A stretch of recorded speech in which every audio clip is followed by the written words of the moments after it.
미국 상원이 최근 대통령의 무력 사용권인 AUMF 법 폐지안을 통과시켰습니다.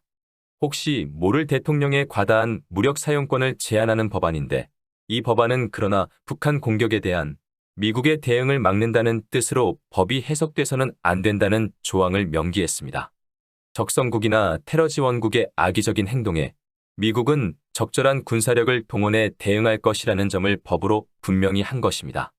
국제부 이명식 기자입니다.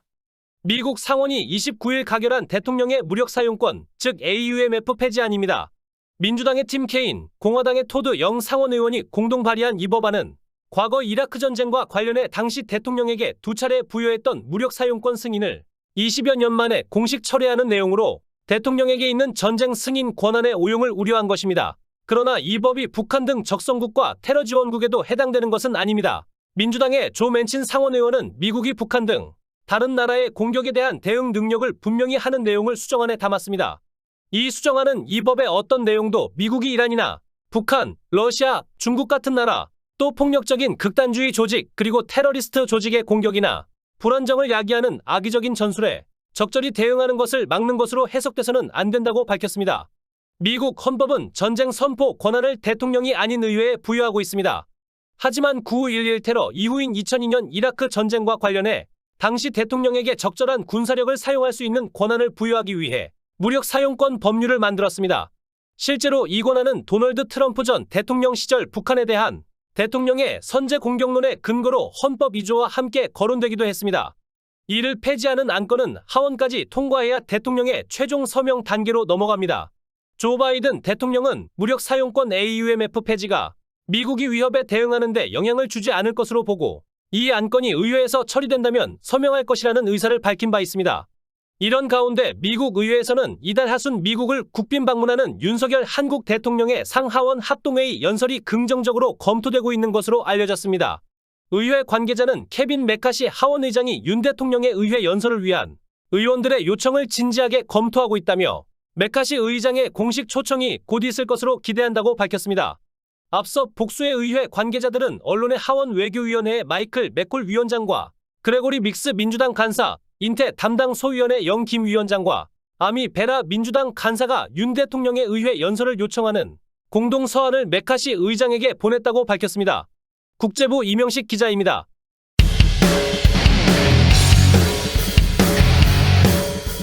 미국 상원은 29일 코로나19 국가 비상사태를 예정보다 한 달 일찍 종료하기 위한 결의안을 68대 23의 표결로 통과시켰습니다.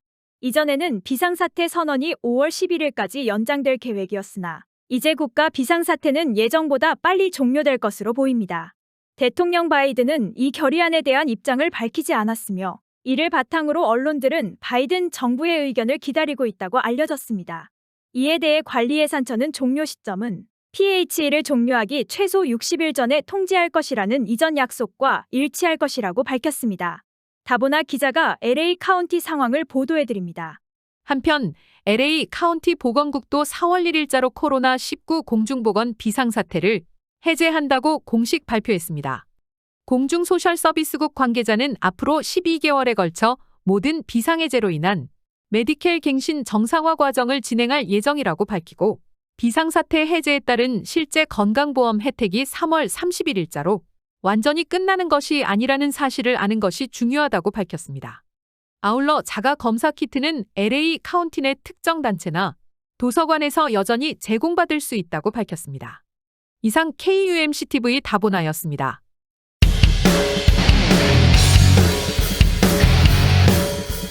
젊은이들에게 만연한 마약 과용에 사망자가 기하급수적으로 늘어남에 따라 미국 FDA는 아편류 마약의 급성 중독을 치료하는 응급 목적 약물로 널리 쓰이는 나르칸을 일반 의료용 약품으로 지정하였습니다. 이승주 기자입니다. 이 나르칸은 아편류 마약의 과용에 따른 급성 중독을 치료하는 응급 목적 약물로 널리 쓰이는 치료제입니다. 이번 결정으로 인해 나르칸은 의사 처방 없이도 편의점이나 약국 등에서 구입할 수 있게 됩니다. 이는 마약 중독 응급치료가 더 쉬워지고 마약 과용 위기에 대처하는 중요 전략 중 하나가 될 것으로 예상됩니다. AP통신은 나르칸을 보다 더 쉽게 구할 수 있도록 하는 것이 미국 전역에 걸친 아편류 마약 과용 위기에 대처하는 핵심 전략 중 하나로 여겨진다고 설명했습니다. 미국에서 마약 과용과 연관된 사망 건수는 연간 10만 건이 넘고 있습니다. 이 중 과반은 아편류 마약과 관련된 것입니다. 아편류 마약을 과용하면 심박수 증가, 구토, 초조감 등 증상이 나타나며 생명을 위협할 수 있습니다. 이 때문에 경찰과 응급구조대에는 마약 중독자에게 응급약품으로 쓰도록 이미 나르칸이 보급되고 있습니다. 이번 FDA 결정은 마약을 사용하는 사람들이나 가족, 친척 등도 나르칸을 손쉽게 구할 수 있도록 해야 한다는 일각의 주장을 받아들인 것으로 평가되고 있습니다. 이상 KUMCTV 이승주였습니다.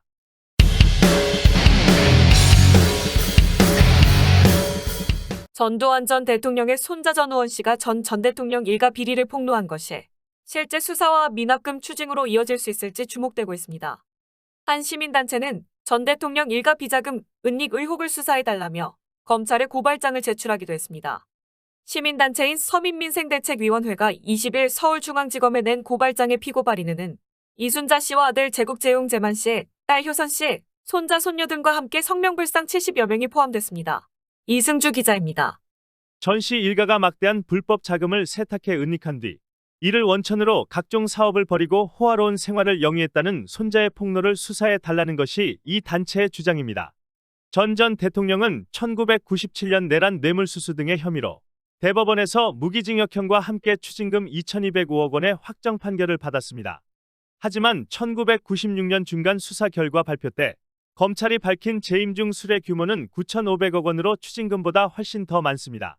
서민위는 업무방해죄, 강제집행면탈죄, 범죄수익은닉규제법 위반 혐의를 적용해 추가 비자금을 찾아내고 전 씨 일가를 처벌해야 한다고 촉구했습니다.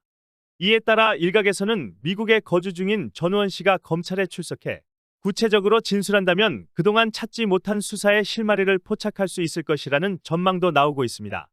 전우원 씨의 폭로를 살펴보고 있던 검찰은 이날 중으로 사건을 배당하고 서민위의 고발을 면밀히 검토하기로 했습니다. 경찰도 마약 투약 혐의를 받는 전 씨를 입건 전 조사 대상에 올려 수사 여부를 검토하고 있습니다. 그러나 전 씨의 국내 수사기관 출석 자체가 불발될 가능성이 작지 않습니다. 그는 소셜미디어 SNS에 마약 투약 영상을 공개하고 자백했기 때문에 우선 뉴욕 현지 수사기관에서 수사받게 될 공산이 크다고 알려졌습니다. 그는 언론 인터뷰에서 2022년께 한국 국적을 포기하고 미국 시민권을 취득했다고 밝히기도 했습니다. 서초동의 한 변호사는 국적 포기가 사실이라면 외국인 국외범이라서 스스로 귀국하거나 강제 송환하기가 쉽지 않을 것이라고 말했습니다. 법조계에서는 전우원 씨 주장의 신빙성에 앞서 수사 자체가 현실적으로 쉽지 않다고 보고 있습니다. 법무법인 오킴스 윤승환 변호사는 추징금 납부 주체는 전 대통령으로 상속인인 일가는 추징금 납부 주체가 될 수 없어 강제집행면탈죄의 주체가 되기는 어려워 보여 죄 성립 자체가 부정될 수 있다고 설명했습니다. 범죄수익은닉규제법 위반 혐의에 대해선 오랜 시간이 지나 증거 확보가 쉽지 않을 뿐더러 공소시효인 5년도 만료돼 수사가 어렵다는 것입니다. 윤 변호사는 비자금을 수수했던 시점이 최종적으로 전 대통령 퇴임 시점인 30여 년 전일 텐데 관련자들의 진술이나 자금 흐름에 대한 물증 확보가 쉬워 보이지 않는다며 공소시효 만료 문제도 있다고 말했습니다. 무엇보다 전우원 씨가 자신의 주장을 입증할 만한 물증을 제시하지 못할 가능성이 커 실제 수사는 어렵다는 게 대체적인 전망입니다.